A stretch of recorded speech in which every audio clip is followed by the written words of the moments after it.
সকাল বন্ধুরা, তোমরা সবাই কেমন আছো? আশা করি ভালো আছো। আমিও ভালো আছি। আমার ব্লগে সবাইকে স্বাগত। তো আমার সকাল থেকে কাজ আর স্নান পুজো হয়ে গেছে, আর এদিকে রোদটাও খুব ভালো উঠেছে আজকে, তাও মেঘলাও হালকা হালকা করছে।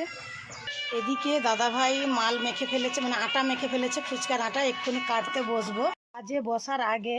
তো দেখো, এই যে পান্তা ভাত আছে, আর তার সঙ্গে ডিম ভাজা, আর এদিকে একটু মাংসর কারি, চিংড়ি মাছ ছিল, একসঙ্গে গরম করে নিয়েছি। তো খেয়ে দিয়ে কাজে বসবো।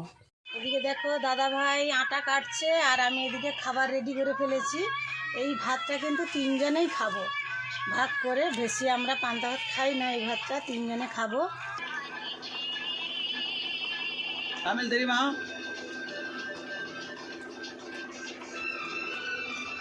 সাপড়, হ্যাঁ সাপড় চিনো?